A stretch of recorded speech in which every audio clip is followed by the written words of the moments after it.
Alright, I am back with another video, and today we are doing the final build in my Origin build lineup, the Dark Urge. Now, this isn't the first time I've done a quote-unquote Dark Urge build. I mean, I've done quite a few. There was the Halloween special video where I did, like, the, I guess, like, The Thing, but it was Alfira. You know, them from the movie The Thing. I've done, like, the Slasher, which was another Halloween build that works well for Dark Urge. I've done a ton of builds that work really, really well for the Dark Urge. And I feel like if you wanted to make like a good Dark Urge, like the Redemption version, you can just pick any build on my channel, really. And that would work because the Dark Urge is meant to be customizable. I mean, obviously I could go into like a build where, you know, we're playing off the fact that the Dark Urge by default is a white Dragonborn, so we could make like an ice-themed build, but I've done stuff like that. My Glacial Archer and my Cryomancer both come really close to what I would kind of make for that. So instead of rehashing old stuff, I've decided to come up with something a bit different. I want to do a build that can be interpreted as both a good and a bad Dark Urge, depending on how you kind of want to spin the headcanon, I suppose. So this does mean, and I hope this isn't too disappointing, that I will only be doing one video for the Dark Urge, but like I say, I've done Dark Urge videos in the past. This is nothing new. But this is where I kind of want to make a build that kind of focuses on a couple of different aspects of the Dark Urge that I haven't really touched on yet, and I want it to be kind of a slightly simpler build that a lot of people could get into. So let's get into the build. Now, our first level is immediately going to kind of break the rules of the Dark Urge build, of the Origin build series that I've come up to this point. Yes, the Dragonborn, the Dark Urge Dragonborn does start as a sorcerer, but I'm not going to be using sorcerer levels in this build because they didn't really fit what I wanted to go for. Instead, we're going to be going with Barbarian. And now there's a few reasons for this, and I'll get into them as we go, but just know that going with a Barbarian to start is going to enable us to get a lot of good things, such as an armored defense, which we all want, you know, skills with simple and martial weapons, and obviously rage, which all of these things we do want. Now, as for our ability scores, we're going for something pretty standard, I would say, for, you know, like a character like this. I'll kind of do a spread like this. I want a 16 in strength, mainly because this is going to be our main attacking stat. I want a 16 in... Now, you can kind of swap this around, actually. You can go for a 16 in dexterity or a 16 in constitution. Now, it depends on which way you want to build this character, because the way the equipment works towards the end is going to be different, kind of based on whether or not you're building a good or an evil Dark Urge. If you're building a evil Dark Urge, you want your dexterity to be higher in the long run. If you're building a good Dark Urge, you want your constitution to be higher, because if we go for evil, we're going to be wearing light armor, and if we go for good, we're going to be using unarmored defense, so we want our constitution higher. So feel free to respec, change these stats around as you need. I'm going to go with the 16 and the 14 for now, because I'm primarily going to be showing off the evil build, because I feel like that works a bit better for the build that I'm about to present, but like I say, you're going to be able to justify it either way. And I've just put Wisdom and Charisma at 10 because I kind of like having those stats not be in the negative, and Intelligence at 8. I mean, if you've played Dark Urge, you might know why this is at 8. Oh, and I suppose I should say, a lot of my justifications for why I've built this build the way that it does kind of get into spoiler territory for the Dark Urge story. Not really until we get to, like, I guess maybe level 5 or 6-ish, so you'll see. But if you feel like it gets to any point where you don't really want to be spoiled, just turn the video off. I can't really gauge what is going to be too spoilery and what isn't, so go with what you think is right. As for your ability scores, or your proficiencies, you can pick whatever you like, it really doesn't matter. The Dark Urge comes with the Haunted One background, meaning you get Medicine and Intimidation off the bat. It's nice to have Intimidation, especially as a Barbarian, because a lot of Barbarian checks are Intimidation checks, and they are actually some of the funniest in the game. Seriously, if you've not played like a party-faced Barbarian, it is super fun. Give it a go. But I feel like the game has picked some good ones for us. Perception and Athletics work quite well here. Right, next up at Barbarian Level 2, we're going to get some really interesting stuff here. I mean, if you've played Barbarian, you know, but we're mainly getting Reckless Attack, meaning that now we can give ourselves advantage on any attack rolls, but with the caveat that enemies have advantage against us. This is actually going to be surprisingly useful for this build, because it's actually going to give us a bit more flexibility with how we build things when we get to kind of the latter half of the build. You'll see what I mean, but Reckless Attack is just a great feature on its own anyway, and is pretty good. At Barbarian Level 3, we do get to pick our subclass, and this is super important. Now, if you know anything about the Dark Urge, there's a kind of theme that surrounds them, and it ties very much into their backstory and kind of their history before you kind of take control of them. With the Dark Urge, and I guess just this kind of makes sense anyway, there is a big theme of blood. Blood constantly fills your mind. Murder, everything, killing, but just making them bleed, and especially in some of the later scenes in the game, blood features very heavily, both literally and figuratively. So I'm actually going to do something I've surprisingly not done on the channel before. I'm going to make a bleeding build based around the bleeding status effect and how that can work for us. And now this is actually quite simple to do, because the best way to deal bleed to your enemies is to go with a Wildheart Barbarian and choose the Tiger Bestial Heart. What this is essentially going to do is it's going to give you a couple of things. Number one, your rage now becomes Rage Tiger Heart. This is going to increase your jump distance by 4.5 meters, which is really nice. That will synergize with some stuff we might get later. But you can also use Tiger's Bloodlust, which is this skill here. Lash out and attack up to 3 enemies at once, so in like a cone in front of you, a bit like Sweeping Attack or the Slashing Flourish from the what is it called, Swordsbard. Basically, you just kind of attack in a cone in front of you, attacking up to 3 enemies, and you make them bleed. Now, if you don't know what bleeding does, they take 2 slashing damage at the start of each turn, and they have disadvantage on con saves. It's removed by healing. Now, bleeding on its own isn't a very strong status effect. It's a little bit of damage over time, and the con save thing is nice if you're up against spellcasters, but it's more or less going to synergize better with a feature that we're going to get later that is going to be the kind of centerpiece of our strategy. We definitely want this for now, so let's keep going. Also, with the Tiger's Bloodlust attack, it only does, I think, half your weapon's usual damage, so it is a little bit weaker, but it's still quite strong because you attack 3 enemies. We are going to be able to grab a feat at level 4, and I'm just going to recommend taking an ability score improvement and bumping up that strength. Again, it is our main stat, and it is the thing we want to primarily bolster up. But if you want to put points into constitution, dexterity, whatever, it's entirely up to you, but I will go with strength for now.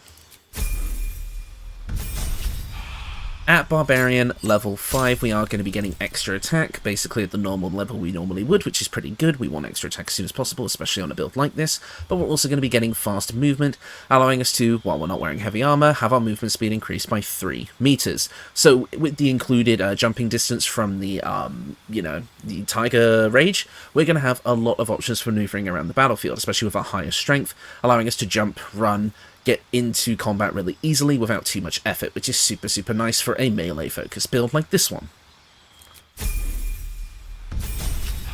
And finally, at Barbarian Level 6, we get to pick our Animal Aspect feature, which is going to allow us to basically align ourselves with an animal and gain certain abilities. Now, there's 2 here you can go with. The first one would be Tiger. While an enemy is bleeding or poisoned, you add your additional strength modifier, so you basically get to add your strength modifier twice, to the attack rolls against bleeding or poisoned targets. You also gain proficiency in survival. Now, I will note that this only includes attack rolls. This does not increase the damage rolls. Attack rolls are just your chance to hit. Don't get me wrong, this is still decent, but without that actually adding extra damage, it's not really what I'm going for. It's more just to guarantee your hits, but you're going to be doing that with Reckless Attack anyway, so it just feels a bit pointless. What we're really here for is Aspect of the Beast Wolverine. When you attack a bleeding or poisoned target, you also maim it for 1 turn. Now, Maimed is a really unique condition. There are very few ways to get it, and this is one of them. The target's movement speed is reduced to 0, and they also have disadvantage on dexterity saving throws. So, combined with the bleeding, they're not going to be able to move, they're going to be constantly taking damage, and they're going to have disadvantage on 2 physical saving throws, which is super good.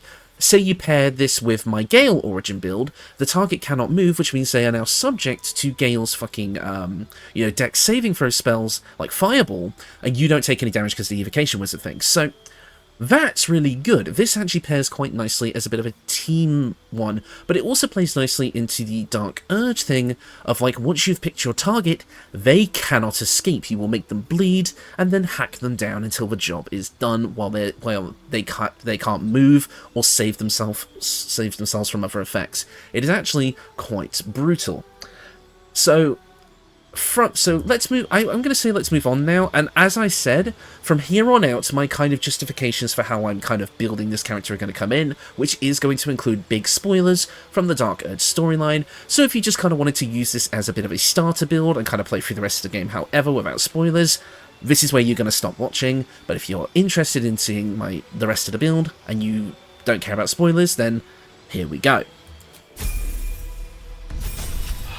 So, the big turning point of the Dark Urge's story comes around kind of Act 2, Act 3-ish, where you kind of start to learn that you were one of the original Dead 3's, like, chosen. You are the chosen of Bhaal, you are a Bhaal spawn, you are basically the god of death and murder and blood and whatever.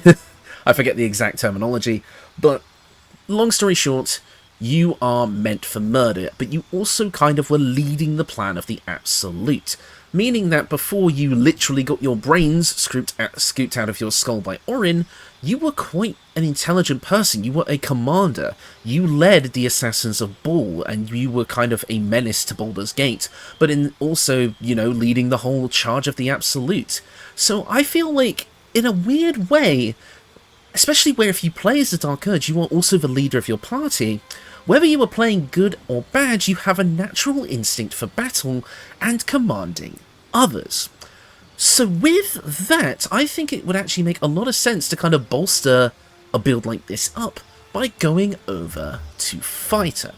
Fighter is going to get us a few unique things, namely a fighting style. Now, obviously you could use whatever fighting style you like, as with the versatility that is offered to us by choosing Fighter and Barbarian, you get access to every weapon, so pick whatever you like here. But for the 2 weapons that I'm kind of going to recommend for this build, they are both two-handed weapons, so I'm going to be choosing Great Weapon Fighting in order to get that bit of extra damage out of each of our attacks.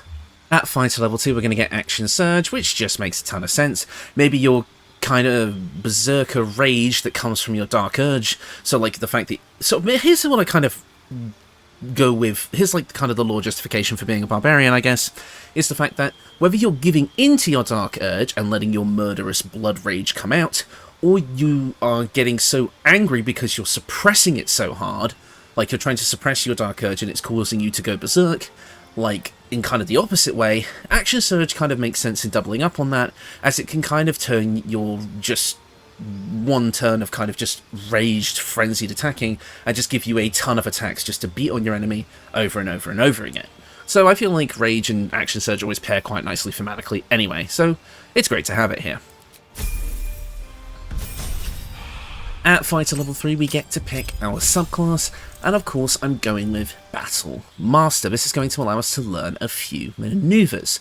Now this is a bit of a pick your favourite situation, but I've got a few that I want to select, and I'll kind of give my justifications for each. Going off that kind of battlefield commander, leader of the group type thing, Commander's Strike would actually make a ton of sense, allowing you to use your action and your bonus action plus a superiority die to direct an ally to strike a foe, and allows the ally to use their reaction on their next turn to make a weapon attack.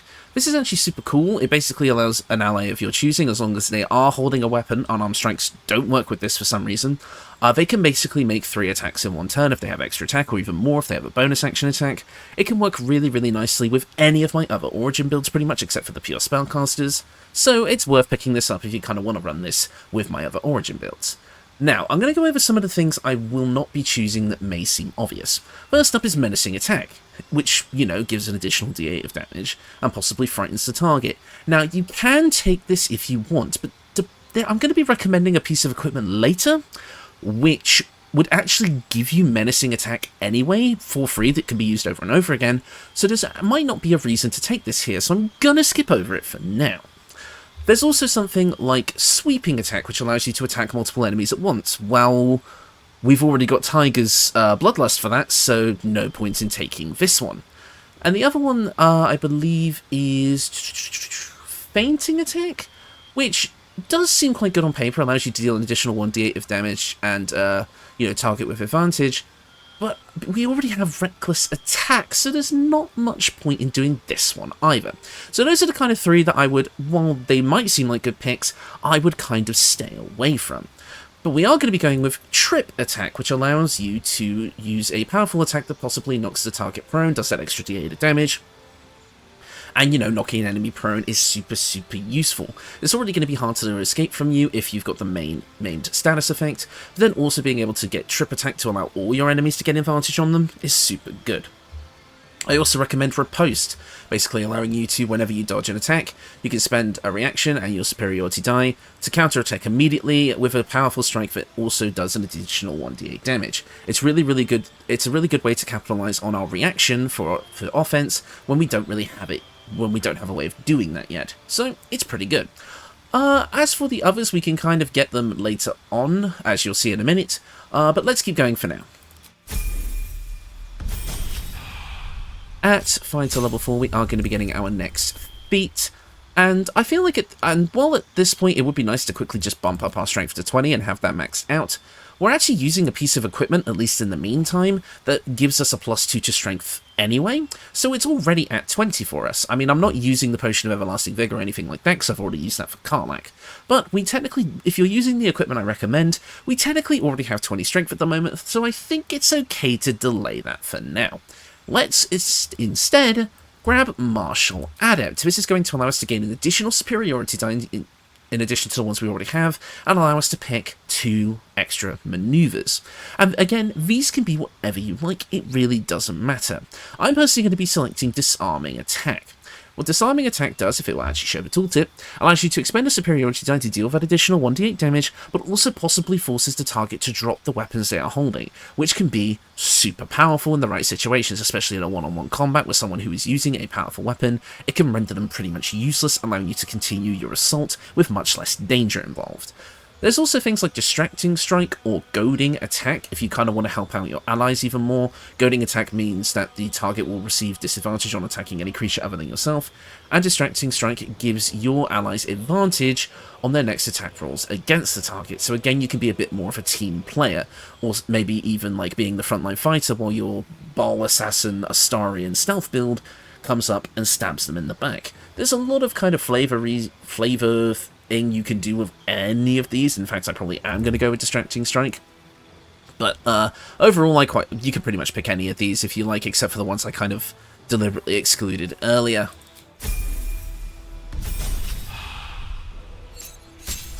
Now, at level 11 of a total level 11, we get level 5 of Fighter, which means we are getting extra attack again, but unfortunately this does not stack, so you're only still going to be getting the single extra attack, but it's whatever.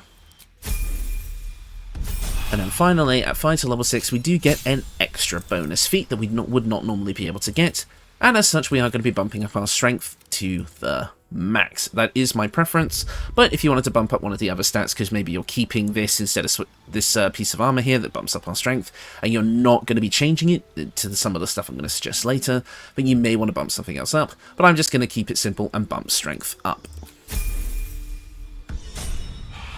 And that is the build. Overall, you're basically going to be the big frontline fighter for the party.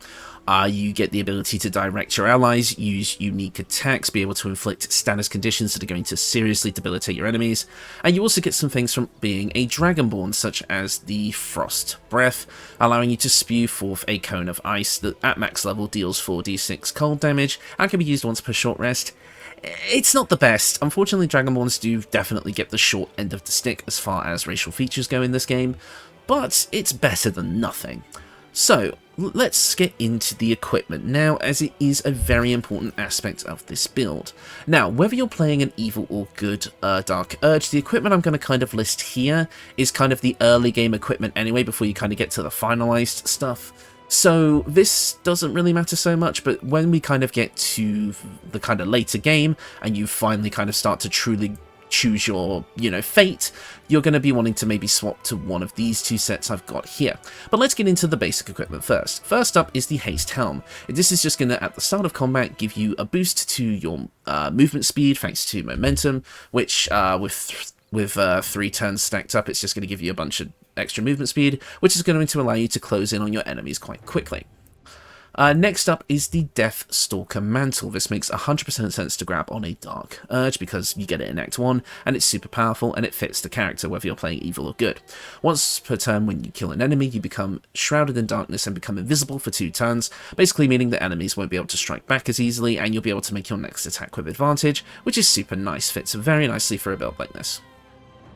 Next up is the Mighty Cloth. You can get this in Act 2, and what it does is you gain Bull's Strength, which means you just gain advantage on strength checks, and you increase your strength score by 2 to a maximum of 20. This is why I was kind of like, you could grab this and then not worry about your strength as much.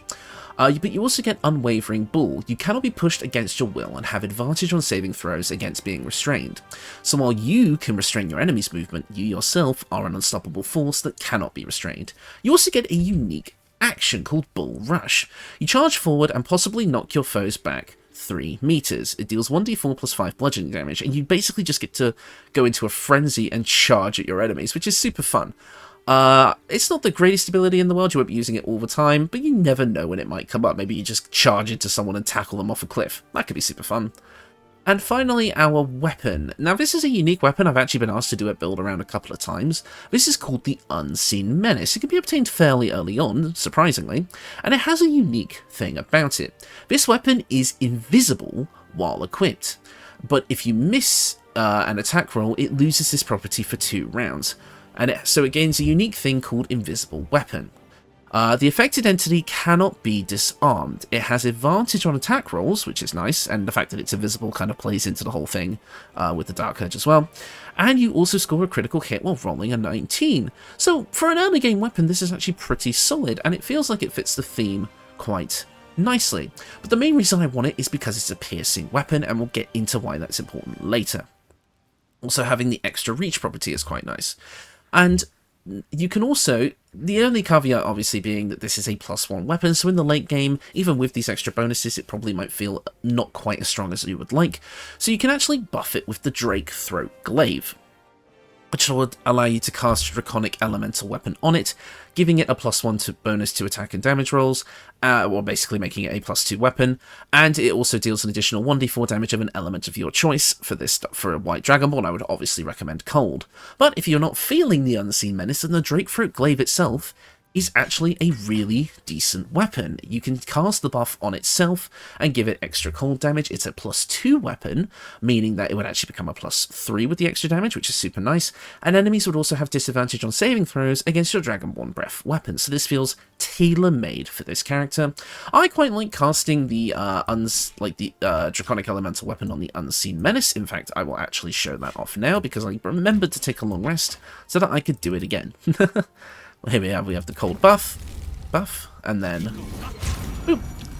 And then, as you can see, it is now invisible, but also coated in ice, which I actually think is kind of a nice look. You'll see here, it takes a little while for the invisible weapon to come back up, but it will. There you go. So now it is a +2 weapon with a bit of extra cold damage, and it is a +2 weapon, so it's pretty good. I think this buffs up the weapon quite nicely and will make it good for the rest of the game, but if you feel like it's lacking a bit of power, obviously just using the Drake Throat Glaive on its own will be pretty damn good as well.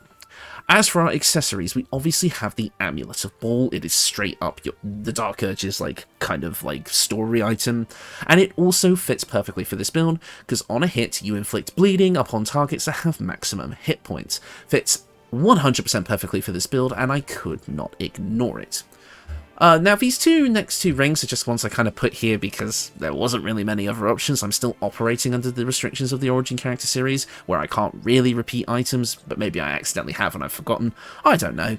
But we have After Death Do Us Part. When the wearer is downed, they rise once more with half their hit points restored, but are gripped by shadow possession. So I like to think that maybe when the Dark Urge is knocked out, they fully give into the urge unconsciously, and they almost kind of rise in like a subconscious state where they just start killing indiscriminately, which I think is awesome. Unfortunately, this is an Act 3 item, so you're not going to be able to get this till the late game, but I still think it's worth picking up as it can still be quite useful just as a general buff anyway, later on. And finally, we just have the Caustic Band, which is just going to give us an extra 2 acid damage on all of our weapon attacks. I mean, this is a whatever slot, throw whatever you like in here, it really doesn't matter. Again, I'm working under restrictions here, so this is just kind of a filler spot, but the Caustic Band, it's extra damage, it still works out quite nicely. So, depending on whether or not you want to go with the evil route in Act 3, where you side with Bhaal and become the Bhaal spawn assassin, or you want to reject Bhaal and kind of just be a good guy and, you know, do the redemption arc, there's a couple of options for what you can do for your outfit here.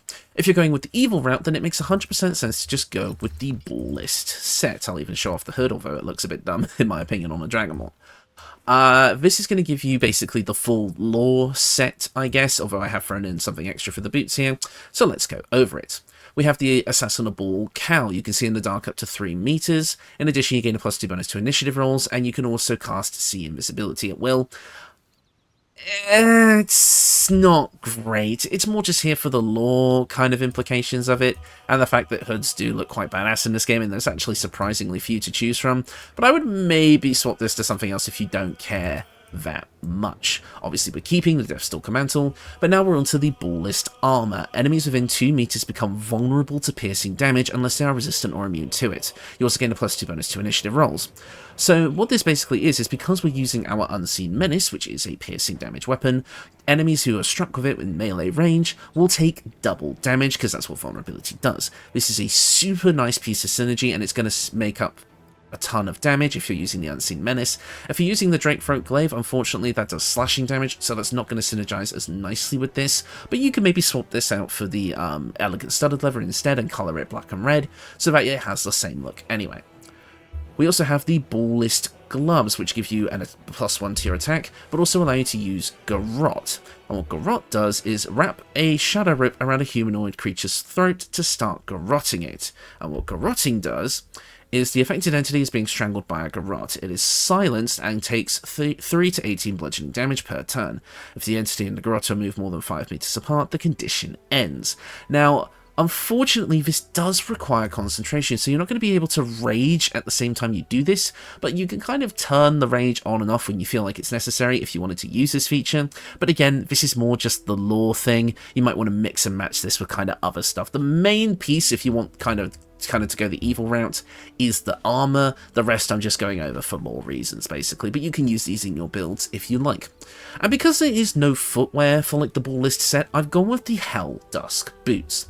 These are also obtained in Act 3 rather easily. You just have to steal them from a chest. You cannot be forcibly moved by foe spells or actions, and you ignore the effects of difficult terrain. Pretty nice.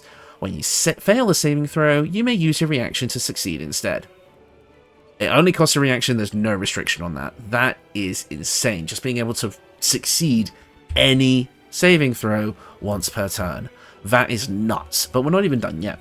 We also have Hellcrawler. Teleport to an area and deal 2d8 fire damage. Where you land, the impact blast spreads in a 3-meter zone. This is a bonus action that can be used once per short rest. It's basically Misty Step with a fiery explosion. Do note, however, you will take damage yourself from the explosion if you use these, but who cares? The other effects are way too good to pass up, and I think with the black and red colouring, it actually works perfectly with this armour set. It feels really good. But of course, you can only get the Bhaal list stuff if you choose to side with Bhaal in a specific scene, so unfortunately, this isn't going to be accessible to us if we're trying to be purely good. So what I've kind of recommended here is another Act 3 set, which I think will work quite nicely. This is the Bone Spike set. If you don't know about it already, it's basically the definitive Barbarian set for the endgame, as far as I'm concerned, so let's go over it. First up, we have the Bone Spike Helmet. When you rage, hostile creatures within a 3-meter radius must succeed a Wisdom saving throw, or take 2 to 8 psychic damage. The targets receive half damage on a save. It gives you a +2 to your Intimidation, which is nice, but it also allows you to use Menacing Attack melee. And the only restriction on this is once per turn. So if you go with this headpiece, you don't need to take Menacing Attack as a Battle Master, leaving that kind of open. This doesn't take superiority die. It says on a miss it doesn't spend superiority die, but this just straight up doesn't spend your superiority die at all because it's not reliant on you being a battle master. Again, this is designed for barbarians, so you just get to use it over and over and over again, which is super awesome. It's also going to get a ton of extra damage because of our other equipment, so pretty good. Can we click off that, please? Thank you very much. We also have the Bone Spike Garb. You gain 15 temporary hit points whenever you rage. Super nice for tanking. You also reduce all incoming damage by 2, which is insane. And when the wearer is struck by a melee attack, the attacker takes 2 piercing damage, so it has kind of a counter aspect to it. Super good. We also have the Bone Spike Gloves. Your attacks ignore resistance to slashing, piercing, and bludgeoning damage, meaning that if you paired this with the Ballist Armour, for example, you suddenly overcome that resistance penalty, which means even unless, basically, you get that vulnerability unless the target is immune. And then finally, we have the Bone Spike Boots. You have a +1 bonus to armor class and saving throws as long as you are not wearing armor or holding a shield, so we get a bit of a buff to our AC, and also a bigger increase to our jump distance. But we also get Brutal Leap, which allows us to leap at a target and possibly knock it prone, which is pretty good. I mean, we kind of already have this already as far as, like, you know, trip attack and other stuff is concerned. So, you know, this maybe not be the best thing. It's mainly here to complete the look and also give us the buff to our armor class and saving throws, but, you know, it's quite a nice set anyway.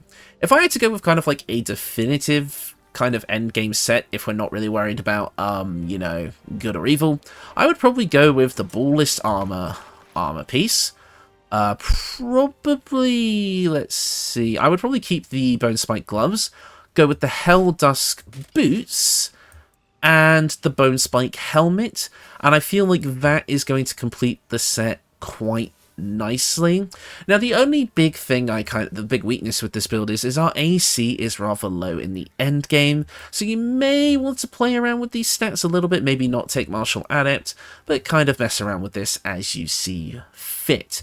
Overall, I feel like you can make quite a awesome looking kind of kit with this. In fact, I might just see if I can colour the gloves black and red and see how that looks.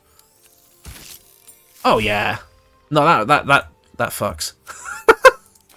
I mean, in case you're curious what the helmet looks like, yeah, maybe not. So yeah, I don't think there's anything left to say, so that is everything.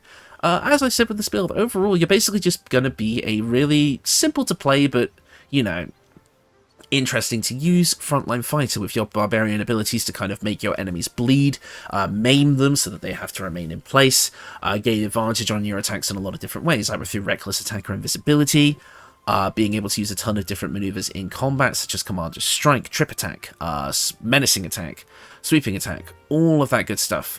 You know, your Tiger's Bloodlust, you're going to have a ton of different options in combat. You're going to be super tanky, you're going to be super efficient in combat, and again, you kind of can be the frontline for the party, you can be the commander, you can be the leader. Charisma's a little bit on the low side, unfortunately, so you're not really going to be a big face of the party, but if you stick to those intimidation checks, which you absolutely should be doing as a barbarian, and you just get it automatically from your background anyway, you're going to be able to succeed most intimidation checks. I'm currently playing a barbarian that has a 8 in charisma with in my multiplayer playthrough, and I don't think he's ever failed an intimidation check. They've just pretty much always gone off, because intimidation on barbarians, they usually get advantage, so it's pretty funny. You won't, as long as you stick to intimidation, you're not going to be too hard off on being the face of the party. So yeah, I don't think there's much else to really talk about. Actually, I will go over a couple of things. Obviously with this, the Origin build series is now concluded. As I said, I'm not going to be doing a strictly good build or bad build for the Dark Urge. I've kind of done, you know, like, kind of like a you can interpret this as both type deal, but like I say, I have tons of Dark Urge based builds on the channel already. Just have a look through and see if you can find something that you like. A lot of people have even taken my builds that weren't meant for Dark Urge and kind of interpreted them in a way that makes a lot of sense for Dark Urge, so make sure you read the comments on my videos as well. People have a lot of really unique and interesting insight. This community is actually really, really cool, and I think you guys will all find something that you quite like.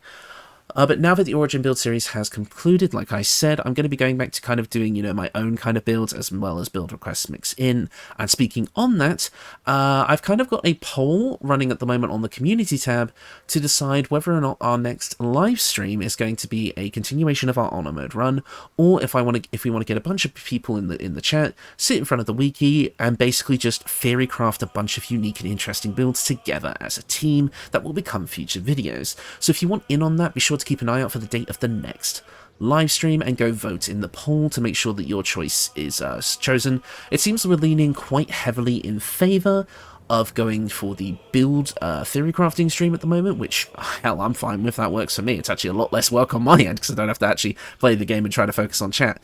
So, yeah, I mean, that works. Oh, but speaking of streams, the last few streams, I returned to streaming as of this recording yesterday, and it was super, super fun. We had a ton of fun. It's still a lot of fun streaming, and I seriously thank you guys all for coming out for those. I don't think there's much else left to talk about. I mean, yeah, no, I think that's basically it. I mean, I hope you guys enjoyed the Origin build series.